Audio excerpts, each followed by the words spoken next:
Hey, what's up, y'all? Torrey Holt, former St. Louis Rams, greatest show on turf. You are now with the NFL Report.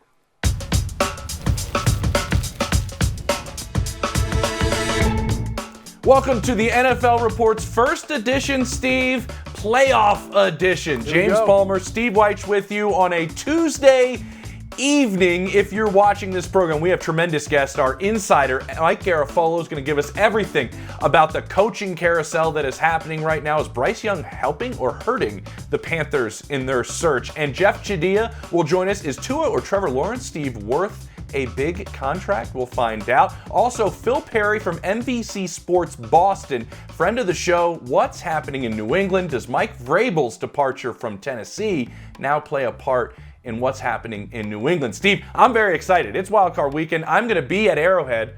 I'm not excited for that part because it's Dolphins Chiefs, and it's going to be about 6 degrees for me while I'm standing there on the sidelines. Well, JP, look, you're going to get a front row seat, so to speak. But a lot of other folks are going to have to tune in to the Peacock streaming app exclusively. Yeah. And coming up also on the show, we're going to have Mike North, the NFL's VP of Broadcast Planning, explaining why this huge game between the Dolphins and the Chiefs is available only on a Peacock streaming app. Allen in the shotgun. Here's the snap. Fires over on the right side and into the end zone for the touchdown is Dawson Knox. And the Bills have the lead. Back to pass. Fires out to the left sideline. And it's intercepted by Taylor Rapp. The Buffalo Bills steal the division title from the Miami Dolphins. Well, look, everything we talked about so far is big news, but it is bigger news Tuesday, usually a segment we assign for Mondays, but we were kind of bumped back because Monday was a little busy yesterday. So, JP, bigger news, those Buffalo Bills rallying from 6-6 to win the AFC East, or the Houston Texans winning the AFC South? I'm going the Houston Texans, Steve. I know this is a great story in Buffalo, but they've had success. Success is a word that has not been used in Houston for some time. DeMeco Ryans, the fourth head coach they've had in the last 4 seasons. Remember, the 3 seasons prior to this one, nobody lost more games than the Houston Texans. They went 11-38-1, and now they've won the AFC South. Now, what this really looks like to me, Steve, spending time in Houston, covering that beat, is that there were fans, and I know this talking to people in Houston, that were very weary of getting back in with their fandom. They were burned by the Deshaun Watson situation, and now I believe this has solidified that you have a quarterback in C.J. Stroud, you have a head coach in DeMeco Ryans that is building something not just this year, but years moving forward. And I mentioned C.J. Stroud. He doesn't deserve enough credit, even though he's going to win Rookie of the Year. 3 players in the history of the NFL, Steve, had led the league in yards per game and touchdown to interception ratio. Tom Brady, Joe Montana, and now C.J. Stroud, and I don't think either one of those guys did it in their rookie season. So where this team stands right now, winning the division, give me a number. How many quarterbacks would you take if you were building a franchise over C.J. Stroud?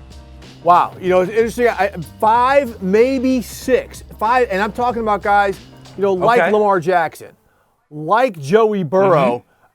There's a couple other dudes, my guy Brock Purdy, I've got a soft spot, but I am taking C.J. Stroud over Brock Purdy. Dak, I probably would take Dak, Patrick Mahomes, of course, but he is right in the mix. But JP, the bigger story, it is the Buffalo Bills, because think about this. I mean, we talked about when they were 6-6.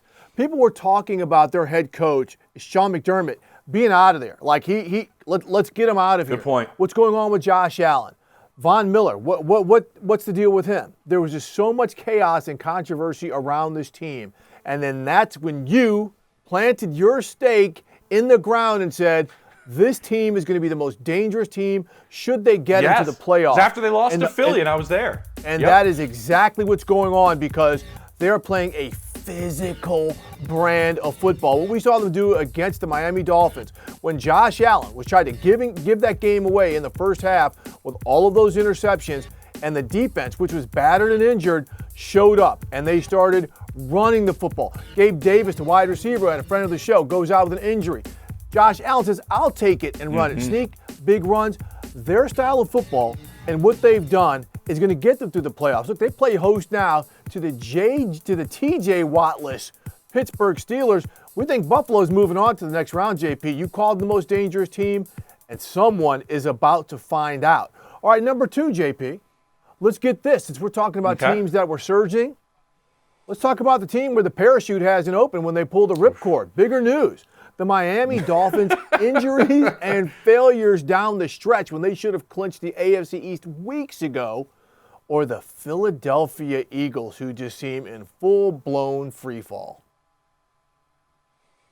I got to go with my hometown squad, Steve. I think it's the Philadelphia Eagles. When you say free fall, they are the first team in the history of the NFL to start 10-1 and not win 12 games. I mean, this is a collapse at the end of the season that really has me shaking my head, because if you ask anybody in Philadelphia, if you listen to what's being said out of the locker room, you know what it appears, Steve? They don't have any answers on how to fix this. Yeah, and I think that's the scariest part about what's going on right now. The Dolphins, even though they have all those injuries on the defensive side of the ball, they still have Vic Fangio running that group. The Eagles wish they had Vic Fangio. They wanted Vic Fangio, actually. Maybe he'll be back there next year, because they've tried 2 defensive coordinators and neither one of them has worked out. It's a defense that has gotten old very quickly. Up front, they're not getting the pressure they did a year ago. They need more out of their youngsters up front, and an offense that we know has a ton of talent. But man, there's a couple of injuries there that are holding them back. There's just a lot of questions with not a lot of answers. Steve, what about the Dolphins side of things? Because I know there's something you saw in Week 18 that makes you think this is bigger news. Yeah, I mean, look, the Dolphins, to me, are the bigger news. Their body language was just really bad. Once they face adversity, and it's not the first time we've seen it, right? Once they get into a tough game, it's kind of like, oh, man, what do we do? You know, the defense has been, as bad as they are, their defense has been holding up. I mean, you talked about Vic Fangio. They're down so many edge rushers that they just signed Bruce Irvin and Justin Houston for this playoff game at Kansas City. I actually love those signings. You know, again, we talked about Melvin Ingram. We talked about Melvin Ingram in coverage, and I joked he looked like the comedian Robin Harris chasing after Bebe's kids back in the day. Backpedaling after Dalton Gay. That's exactly what he did. But, I mean, just the way their offense isn't functioning. And, yes, they could get Raheem Mostert and Jalen Waddle back, and that is going to be huge. But then they draw the matchup of playing a great defense with corners who can cover. L'Jarius Sneed should be all pro. He's someone who's going to be a problem when Tyreek goes back to Kansas City, where they lost early this year, where that Chiefs defense, by virtue of Trent McDuffie getting that fumble recovery, won that game for the Kansas City Chiefs. For as much as we talk about the Chiefs' struggles, what's going on in Miami right now just doesn't feel right. Not saying they can't win this game, but it's going to take some special mojo early on in 2-degree weather for them to get it going. Way to remind me. Yeah, JP, you get front row. You can watch it on Peacock if you if you don't want to have that front row seat in the cold. No, I'll brave the elements. They'll be streaming it in the press box. Last one. This story here though. It takes 2 hands to handle this burger right here. Bigger news. Matthew Stafford and the Rams going back to Detroit, where Stafford is just a legend, where he really made his mark in the league. Or Mike McCarthy hosting the Green Bay Packers, where he won a Super Bowl, as Dallas, with that number 2 seed, tries to advance to an NFC Championship game. Man, I think about Matthew Stafford going back to Detroit. I think about the ratings during that Rams Super Bowl in Detroit, how everybody was watching and rooting for Matthew Stafford to win a Super Bowl. But I'm going with Mike McCarthy against his old team and the Packers. You know why, Steve? Because I don't think there is a coach in this postseason that probably has more eyeballs and more pressure on them than Dallas Cowboys head coach Mike McCarthy. Think about this. They are 8-0 at home this season. You can't lose your first home game of the season in the postseason to your former team. Steve, what would Jerry Jones do if that actually happened? We know the attention Dan Quinn is getting, their defensive coordinator, around the league in these head coaching cycles right now. We know the way Jerry Jones feels about Bill Belichick. Yes, we do. Could a change possibly happen in Dallas if Mike McCarthy doesn't win this game against his former team, against a quarterback and an offense that is playing extremely well. Jordan Love is playing out of his mind right now, or playing exactly the way they planned it, right? Who knows? But what he's doing is he has explosive plays at times, he's been down receivers, it's been fine, and to games they've been able to sustain drives to not let the other team's offense back on the field. Steve, right now, Jordan Love, this season, he did something that Aaron Rodgers and Brett Favre did not do in their first year as a starter in Green Bay. He took his team to the postseason. He's thrown for more yards. He's thrown for more touchdowns. He's thrown for fewer interceptions. That's the player Mike McCarthy has to beat with everybody watching him in Dallas. Well, his quarterback, Dak Prescott's playing pretty good football right now, but outside of Lamar Jackson, who's going to be the MVP, there might not be two hotter quarterbacks right now than Jordan Love and Matthew Stafford. This has been the most overlooked story in the NFL this year, how well Matthew Stafford is playing. Yes, we're talking about Puka Nacua and Cooper Kupp, but Matthew Stafford is the reason why. Remember last year he had the neck injury, he had the elbow injury. He just didn't look right. They thought maybe he was done, and he has come back and played revitalized football. He's been just incredible, and the run game with Kyron Williams helps him. But the reason why this is so juicy, besides him just returning again to where he became a hero in Detroit, is the ties between this game. Lions GM Brad Holmes and his assistant GM Ray Agnew came from the Rams staff. You have Puka Nacua going against family member Penei Sewell. We have so many ties. They are cousins. We have so many ties between these teams. Jared Goff getting a chance to get some get-back against Sean McVay and the team that sent him to Detroit. He should be grateful for that instead of being angry for it, because his career has really blossomed under Ben Johnson. And that's the final part. Two potential head coaches on this field, with Raheem Morris, the DC for the Rams, and Ben Johnson, the OC for the Lions, facing... Aaron Glenn's getting some looks too, though. Facing off. That's right. Yeah. Aaron Glenn getting some looks also. Well, JP, the biggest conversation, we're going to be talking about it for a while, is Bill Belichick, the Patriots coach, who is the greatest to ever do it. At me if you think otherwise. But coming up, a friend of the show, Phil Perry from New England, is going to give us more on the latest at the NFL Report, which, by the way, also is a podcast.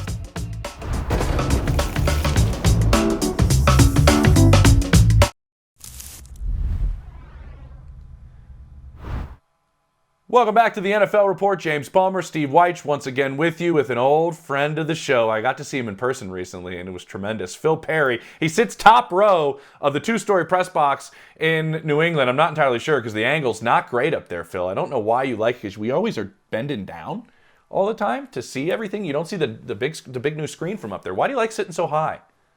It's really a lack of self-confidence, James, when I get to sit up high and I'm above everyone and I'm physically taller than everyone. In that moment, it just makes me feel like a stronger, better person. So I think that's the reason. Well, Phil, speaking of having like that authoritative posture, we know Bill Belichick has had that authoritative posture in New England for a couple decades. The situation there now, I mean, we know it's undecided whether he's coming back or not, but just since you're there, if you could tell folks, do folks want him back? Is there a feeling that he's wanted back? Well, I would say if you're talking about the team, you're talking about ownership, my understanding is that they have been leaning in one direction for some time now, and they are leaning hard towards parting ways with Bill Belichick. When it comes to the fans, Steve, I would say somewhat surprisingly, although I understand their reasoning too, it is relatively split. We ran a poll recently in one of our post-game shows on NBC Sports Boston, where it was actually just slightly above 50% of our polled contributors who wanted Bill Belichick to come back, despite the record this year, despite how it looked last year, despite the way things have been trending here in Foxborough. But those within the team, the assumption is, and has been really for weeks, is that the Crafts will ultimately part ways with Bill Belichick. I think the reason it hasn't happened yet is because it is complicated. Are they trying to get some compensation from whatever team Bill Belichick is coaching next? There are a lot of moving parts here, so I wouldn't anticipate we're hearing anything on Bill Belichick for a little while. I don't think it's going to be weeks, but my guess is nothing today. Okay, we'll get back to Bill. Phil Perry from NBC Sports Boston joining us, our good buddy. I just want to ask you this, Phil. You did those polls. There's probably not enough time right now because this just happened to put a poll out there on what the pulse is in New England with Mike Vrabel now becoming available, with him parting ways in Tennessee. But overall right now, when that news dropped, what's the buzz? What's your thought in New England as Hay possibly landing as a candidate for the head coaching position if they do part ways with Bill Belichick? People here, in terms of the fan base, love Mike Vrabel. He was just inducted into the Patriots Hall of Fame, obviously three-time champion here, defensive end, outside linebacker, inside linebacker at times, a touchdown machine as a substitute tight end on the goal line. So, people love Vrabel here. And I thought it was interesting when he was here. This was in October, and he was addressing the crowd at halftime. He said, we've got a game to go win. It really felt like he was part of the organization in that moment while he's still head coach of the Tennessee Titans. He also pleaded with fans to appreciate what you have here because it's not like here everywhere else. And we all know things weren't perfect in Tennessee.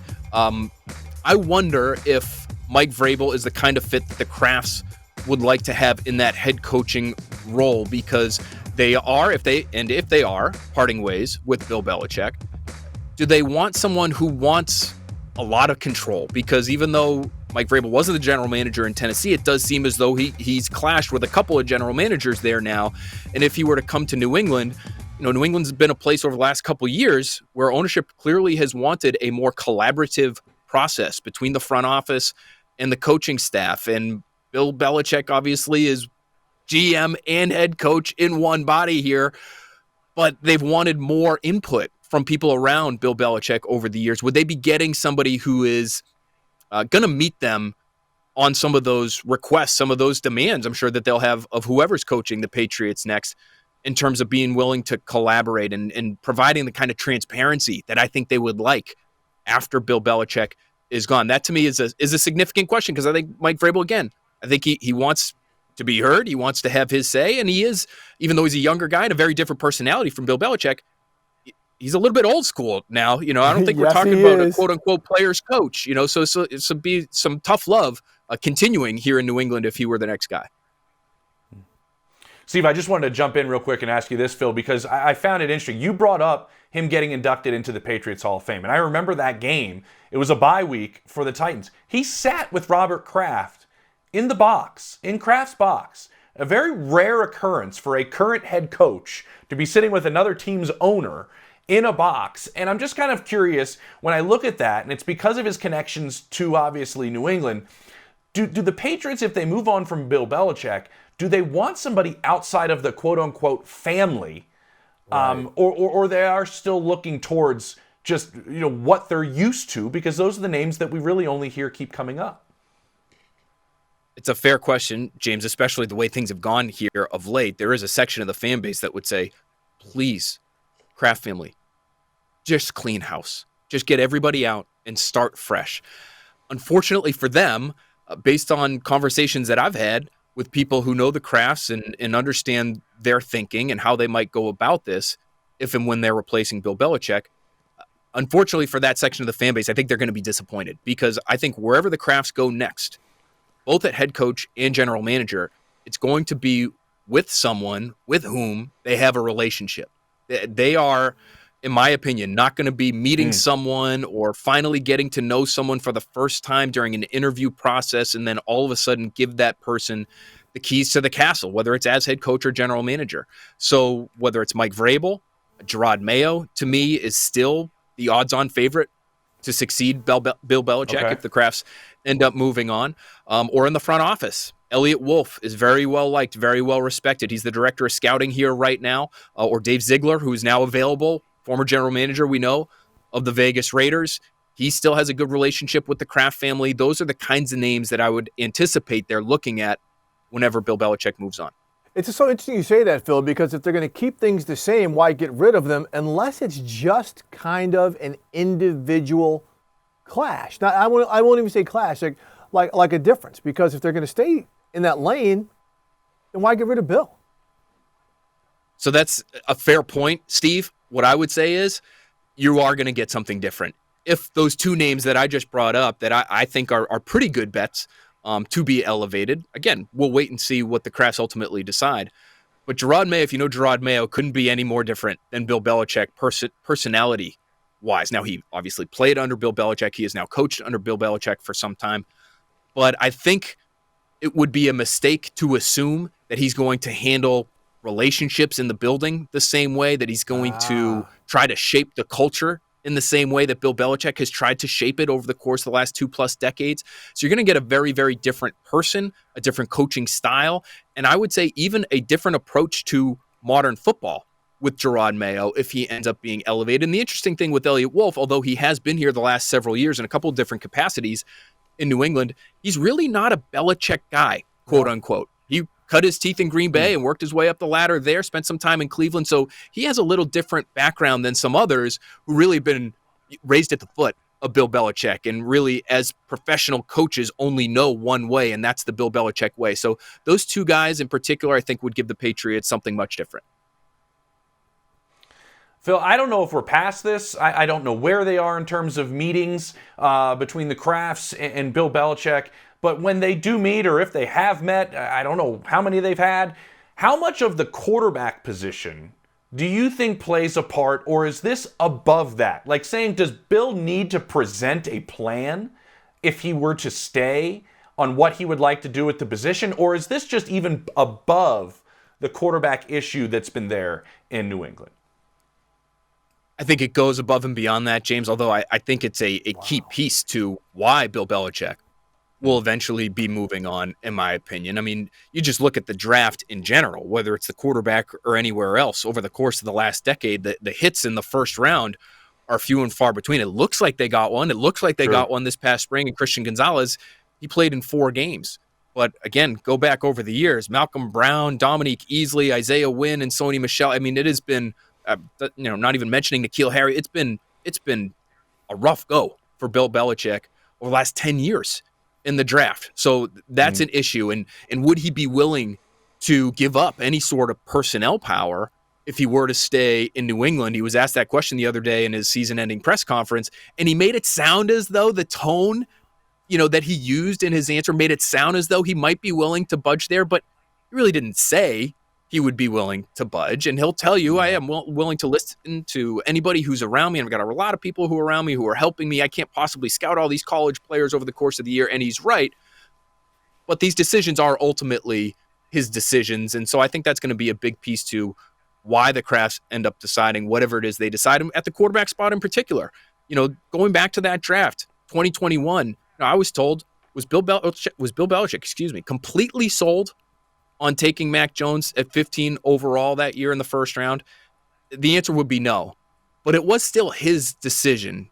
There's been a narrative that sort of caught on locally here that, well, maybe Robert Kraft forced Bill Belichick to take Mac Jones because they really didn't have a quarterback. They're just coming off a tough year with Cam Newton as their starter.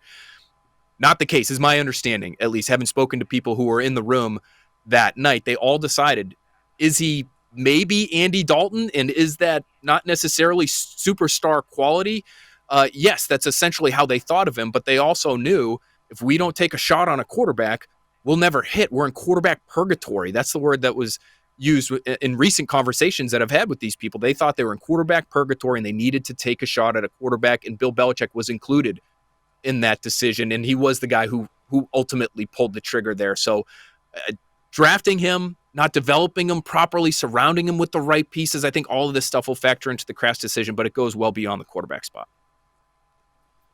Fascinating, Phil. Fascinating. Appreciate you jumping on. I feel like, Steve, we have to have Phil on pretty much every show moving forward until a decision's made, so clear your calendar, Phil. Appreciate it, buddy. Thanks, Phil. I'm always here for you guys. Thanks for having me. Thanks, man. Hey, coming up on the NFL report, there's a Harbaugh. Are there going to be 2 of them in the NFL? The NFL report's NFL insider Mike Garafolo joins the show next.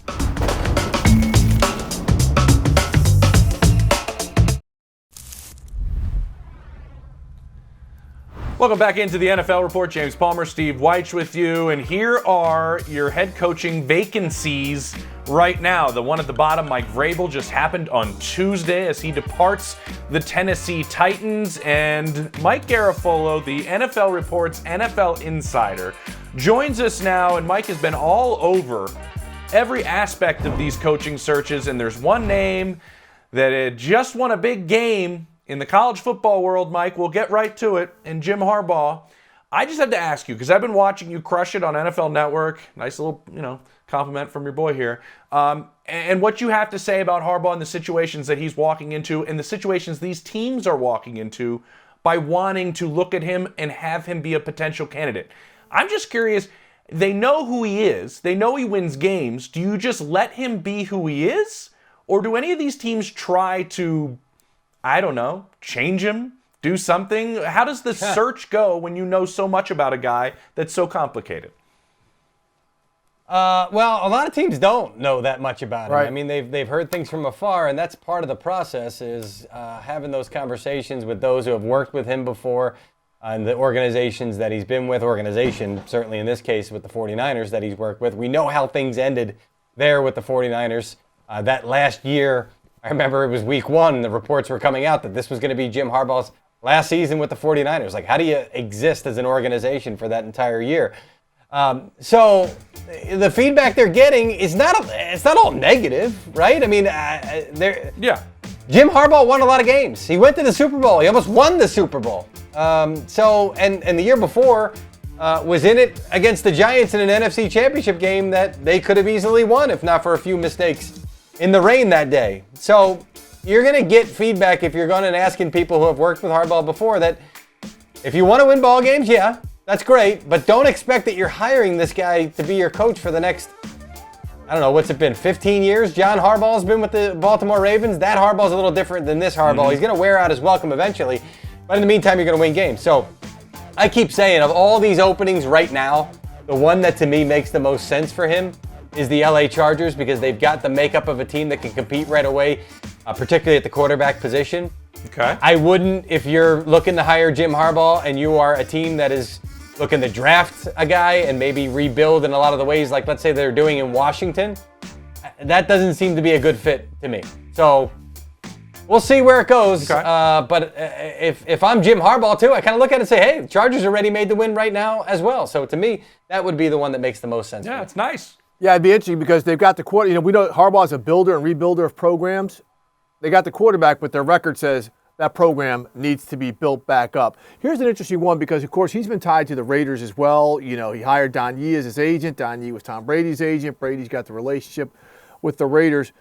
But regardless, if Antonio Pierce, the interim coach, if he doesn't get the job there, and we know he's in the running, how come we're not hearing any requests for interviews for Antonio Pierce? Because he seems like someone who this year has got his locker room behind him, and he won some ball games. Yeah, well, he's a little bit outside the box because he came from linebackers coach right through being a coordinator. Mark Davis said he was intrigued by the idea. He also came in and said, I'm going to do the full Raiders thing, right? That's me. That's who I am. He's genuine about it. Great point. And so it's going to rub people the wrong way. Look, Steve, am I going to have to speak in code on this one? I just might have to. That's going to rub some people the wrong way, or he's not going to be many people's idea of what a head coach should act like, right? But you know what? Sometimes out-of-the-box thinking and out-of-the-box hires. I mean, Mike McDaniel, that hire down in Miami, that's not the idea of what a head coach looks like or acts like or anything to that end. And he's done a phenomenal job so far. So sometimes you got to think like, hey, maybe we don't have to keep looking for that cookie-cutter idea of a head coach that we've had for a number of years, but it's also the right fit. So to answer your question, why are we not hearing those interviews elsewhere and what happens? If he doesn't get the Raiders job, obviously he wouldn't remain on the staff because the new coach wouldn't want that looking over his shoulder. I get that. He's still a great football mind. It's not to say that he's just this personality. I mean, when he was a player, we talked about him as a coach on the field. He's got a great grasp of the X's and O's. I think he'll make a terrific assistant coach and maybe even a coordinator at some point to maybe rebuild the resume for another chance down the line. But everything right now is geared toward him getting that job right now with the Vegas Raiders. Let's jump over to Carolina, Mike. I'm curious because we're looking at all the guys are looking at in terms of a GM vacancy, and then they're going to fill a head coaching spot as well. When everybody's looking at this and you're making calls, is Bryce Young helping this in terms of people being interested, or is he hurting this in terms of being interested with the way this first season went with him? Good question. Well, here's what I think is hurting it more than anything is the lack of firepower at the top of the draft that they gave up to get Bryce Young. Like, if you had him and you still had a first-round pick, it would be a much different story. So I think that's hurting more than anything. He also, in a lot of ways, was a lot of people's thought as the top quarterback in the draft last year, not just the Carolina Panthers. I guess, I mean, I don't know if I would call it a consensus. I don't remember the exact numbers. It was closer to 50-50, certainly, than it was to 100-0 the other way between him and C.J. Stroud. So there are those who are out there and say, hey, once I get a hold of Bryce Young and we improve the talent around him, that was something even before Frank Reich got hired. That Frank Reich, exactly. Hey, listen, you want to know what a coach thinks of himself? Ask him about, hey, how's this guy doing? Not as good as if I had him.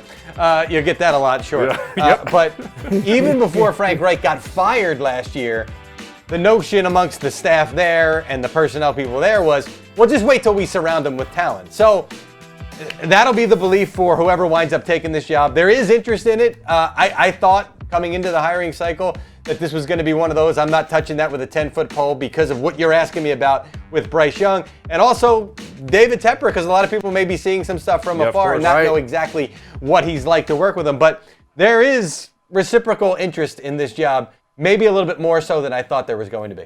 Well, Mike, there's always someone going to take one of the 32, and there's always usually about $5 or $6 million a year that also is nice incentive for these guys to do it. And Mike, every day, we want to let people know that we can catch you on the Insiders along with your buddies Ian Rappaport and Tom Pelissero and Judy Batista. We also love having you here as the NFL Reports Insider. Great stuff. I love the stuff on Antonio Pierce, brother. That was really, really good stuff, bro. That's right. Coming up next, we got the Chiefs. That's right. We've got the Dolphins. But you better have Peacock if you want to watch them. Up next, we're going to find out why this game is only on a streaming app on the NFL Report.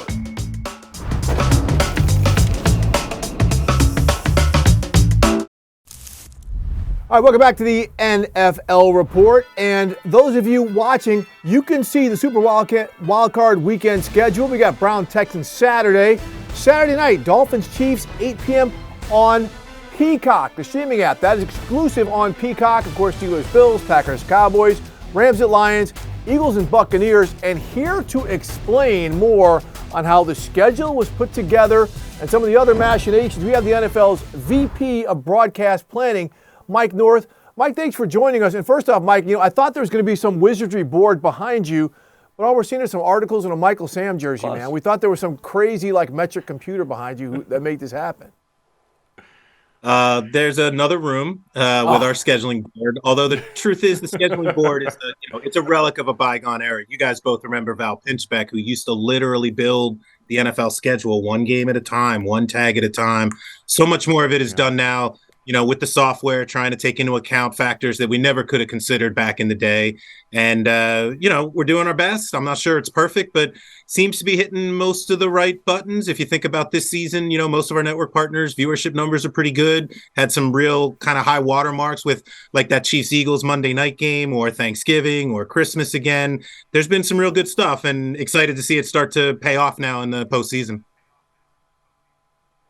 Mike, I'm curious, Sunday, everybody is just waiting to see who plays when, on what network, what happens. How does Sunday kind of unfold, especially when you had, going into Sunday, 20 teams with a possibility of going into the postseason? How did Sunday kind of break down, and how does it go to being finally given to us Sunday night?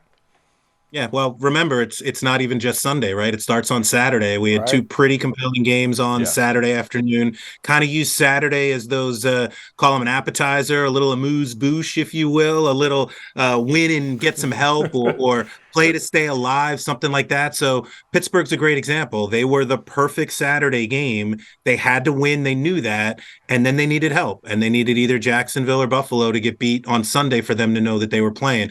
Houston, Indy, a little different. They knew the winner was in, but they were both still eyeing a division title. So interestingly, when Jacksonville lost, that benefited both of the winners from Saturday and Buffalo on Sunday night, even though obviously they played their hardest. Look, we're trying to sequence all of the final weekend of the season to be, cascading games with playoff implications over and over and over again all throughout the weekend. Saturday, play to stay alive. Sunday, play and get some help, clinch a couple divisions early, come into the late window. Dallas playing for a division title, Green Bay playing for a playoff spot, and then culminating with that last game of the season, hopefully a win and in and rendered bulletproof from any of the previous results of the weekend. So no matter what, when you get to kick off a Sunday night, somebody's winning in. And we're just kind of watching the whole day play out just like the rest of the fans are. And like, oh, okay, now this means they've clinched. And this means they're the two. And this means they're going to end up playing those guys. And oh, man, we might end up with that Rams-Detroit Stafford returns game on Wild Card weekend. And if we do, what's the best use of that asset? Is it Sunday afternoon? Is it Sunday night? Is it Saturday? Is it Peacock? Is it Monday night? And so the way the Wild Card weekend comes together is we sort of work backwards.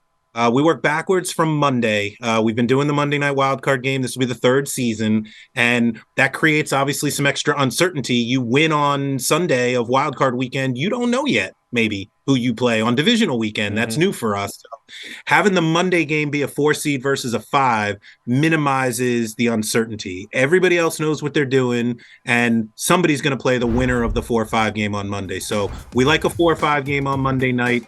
Someday we'll play a 3-6 or a 2-7, but this year we had a pretty good one in Philly, Tampa. Now the winner of that Monday plays the following Sunday, and you're either playing San Francisco, the 1 seed, or maybe Dallas or Detroit, depending on if the seeds hold. You're always building wild card weekend with an eye towards divisional weekend. Backing up from Monday to Sunday, Dallas Cowboys, Green Bay Packers, that sure sounds like Sunday afternoon, 4:30, kind of right where it belongs. And then you look at the rest of the games, and they were all pretty interesting. I mean, Cleveland, Houston is got a ton of storylines, not to mention Deshaun Watson, who's not even playing. And then you get to Miami, Kansas City, a little rematch from the game that was over in Germany. You've got Pittsburgh, Buffalo. They played in the playoffs a few times, never in Buffalo, though, I don't think. And then obviously Stafford returns to Detroit. Any one of those would have made great sense for Sunday 1 o'clock, Sunday 8 o'clock, Saturday afternoon. We were almost kind of lucky enough to have a Kansas City Chiefs game that we felt like we could afford, quote unquote, to put on Peacock. Peacock's important. The strategic benefit of having that as a viable home for our games. They did a regular season game this year. They'll do a regular season game next year, and want this wild card game to be successful. One way to help ensure that, hopefully, is to put a Patrick Mahomes game there.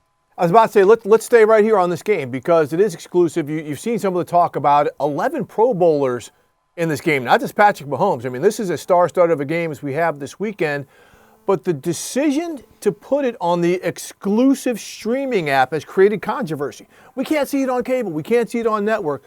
What about this route? Because we've seen it before. I mean, is this a gamble of any sort of alienating fans, or is it just, hey, this is where things are going in the world, let's get ahead of it, or is it let's force people to the streaming app?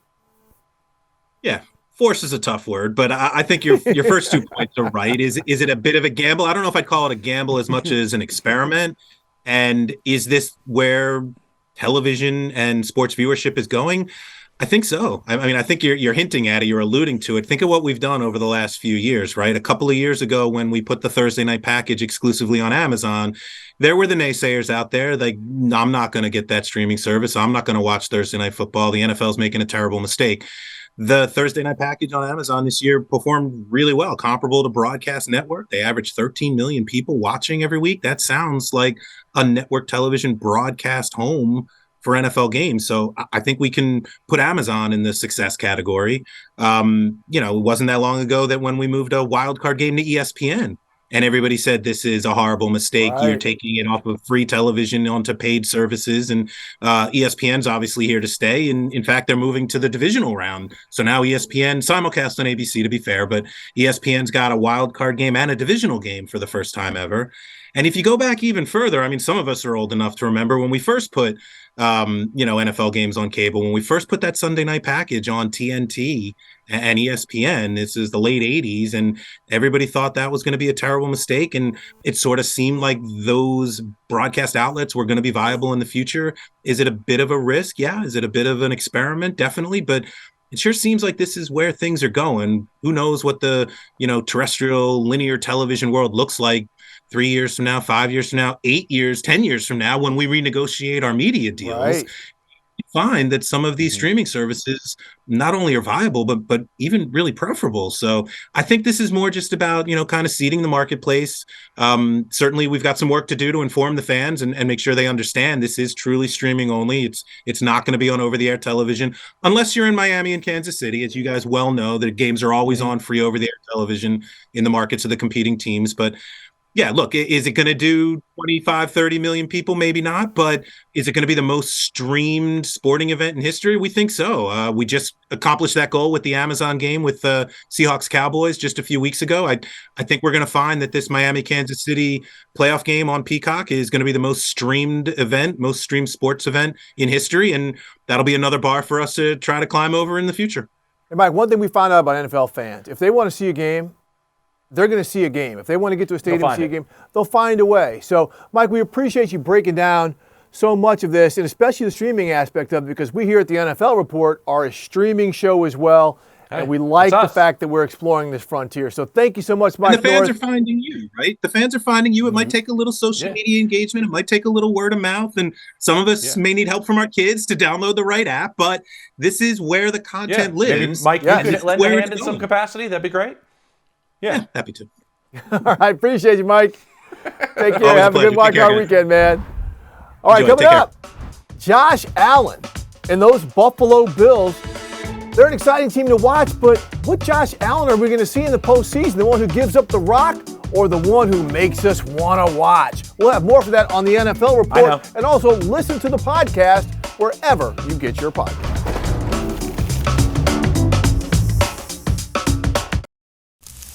All right, back with the final block here at the NFL Report. I'm Steve White with James Palmer. And Jeff Chadiha, once again, is back for his weekly appearance in his University of Michigan glory. Hope you watch the shirt, Jeff. No need. Only busted out for the big wins. Ohio State national championships. There you go. There you go. Real quick, this is Jeff's first read segment. Fan. Make sure to catch Jeff's column on NFL.com. First read. Also, since we're talking about multimedia platforms, the NFL Report is also a podcast. But Jeff, we're coming to this weekend and we see the Buffalo Bills. They're absolutely rolling. They get to play host to the Pittsburgh Steelers, who we know are wounded, especially on defense. But Josh Allen, man, he giveth and he taketh away. What do you think we're going to see? Are we going to see anything different out of him? You know what, Steve? You look at his track record in the playoffs, and no matter how crazy he gets in the regular season, he typically bears down and gets a lot steadier at that time of the year. And he's played some of his best football in January. So that's what I'm expecting. And I know what happened in Miami was bizarre to watch. It was the full Josh Allen experience, the 3 turnovers that could have killed this team. And then he comes back and makes a multitude of brilliant plays to get them the win, ends up with 400 yards of total offense. And the stuff he can do is just things that end up playing well in the postseason. And I totally agree with somebody told me this earlier this week, in that if you want to win playoff games against Baltimore or Kansas City or whoever else, San Francisco, your quarterback has to do special things. Josh Allen can do those things. Well said. Yep. Yeah, that is well said. And listen, everybody I've talked to up in Buffalo, Jeff, says the same thing. If Joe Brady, and he's been able to do it, get Josh Allen in a rhythm, that's when you just see him kind of find that groove, like almost like a shooter, right, in basketball. Like he kind of finds that rhythm and he'll pull up from anywhere. Let's talk about 2 other quarterbacks. I witnessed one firsthand that was a part of a massive collapse. That was Trevor Lawrence and the Jacksonville Jaguars. I was in Nashville to see that one firsthand. Him and Tua Tagovailoa are on really the precipice of their first big contracts. Are they worthy of them in your mind? Big quarterback deals. At this point, I'm not sure about either one. And I'm going beyond the numbers here. When I look at Joe Burrow, Patrick Mahomes, Josh Allen, Lamar Jackson, those quarterbacks, Justin Herbert's in that category now. You see them doing things that really elevate their teams at certain points. And I just have not seen that consistently from Trevor Lawrence or Tua. And I like them both. Trevor Lawrence, especially when he was coming out of college, I always felt like he was a quarterback who played well when he had a lot of great players around him. And now you're seeing him go through some of that adversity, and he's just not that was ascending. his fault right there, that interception. Yeah. Now, I'll say this. He has been hurt and banged up, second half of the season, so you want to give him a pass. And Tua has faced the same kind of thing with his health. But I think the worst thing that could happen to both these guys is a guy named C.J. Stroud. Because now, when you're talking about giving out big money, if you're an owner, you're looking at, they're not him. It's not like you're talking about Joe Burrow or Lamar or Patrick anymore. It's like not even C.J. Stroud level. So I do have some concerns about how they'll perform if they deserve those kind of numbers. So let's follow that up then.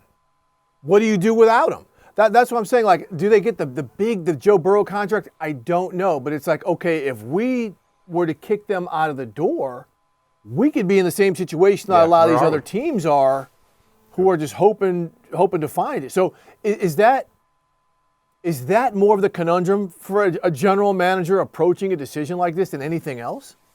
Well, look, I think we've got recent history to see how it can go, and I'll give you names like Jared Goff and Carson Wentz and Colin Kaepernick, quarterbacks who I think are in that same level that both these guys are at, where you see some positives, you've seen some improvement, you've seen the way the team can play around them. They're both obviously well-liked within the franchises. They're good people.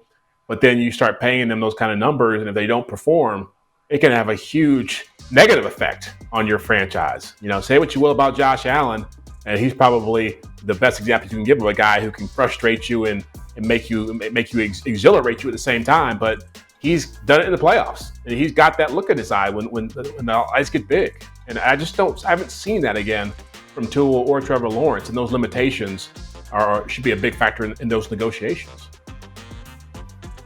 Yeah, Jeff, I look at Jacksonville, and this was supposed to be a massive leap for Trevor Lawrence this season. That's why I'm looking at that as well. It was year 2 in Doug Peterson's system. We were all giving him just a mulligan for the year that he had with Urban Meyer, but they thought there was going to be a big jump this year, and it's almost the same year that he had a year prior when he was the first year in the system. So I think that's why people are sitting there going, well, what's next? And you see the moves that really are happening in Jacksonville, because that is the number one thing that they need to focus on. Let's stick to the position. I'll get to Harbaugh in a minute. Maybe I'm putting him off for a reason. But let's stick with the quarterback spot and look at Joe Flacco. This was Steve's idea, and I think it's brilliant. If Joe Flacco makes a run for Cleveland in this postseason, does Kevin Stefanski, Steve's pick for Coach of the Year, and a lot of people's, does he have the stones to say, hey, Joe Flacco, you're coming back into this locker room, even though we have Deshaun Watson, and we're going to have you both in that quarterback room? That's a tough one. That's asking a lot. That's a big what if. That's a lot of teams you got to go through. I was like, Steve, we have to ask Jeff this. In that scenario. I personally would not do it. I mean, I know where you're getting at, but Joe Flacco being almost 40 years old, you just don't know when it's all going to fall apart for him. And to me, it's been the best story the second half of the season. I imagine that he would want to be looking for an opportunity to play as a full-time starter somewhere. So it's not just about the Browns banging in brackets, about what he would want for himself. But I just think you've invested in Deshaun Watson. In some ways, you've probably given Deshaun Watson another reason to go out and get better and come back and perform at a higher level. But yeah, I just don't. At 40 years old, unless you're talking about Aaron Rodgers or Tom Brady, I would not make that kind of investment. Yeah, look, you think he has a market elsewhere, Jeff? Right now, yeah.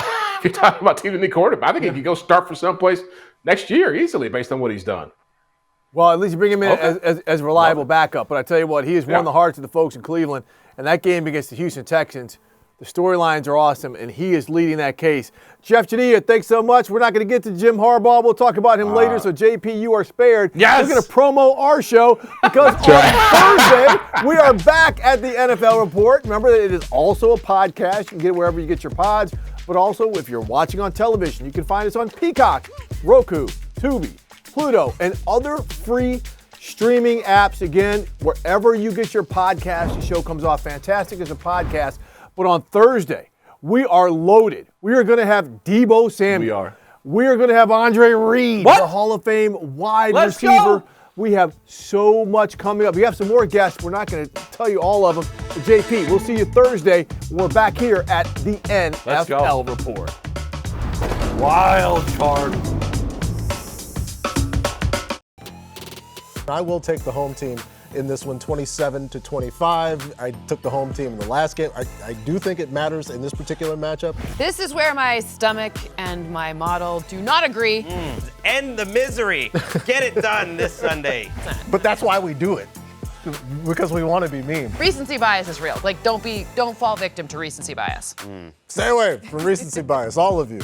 Maybe later. Don't do it right now.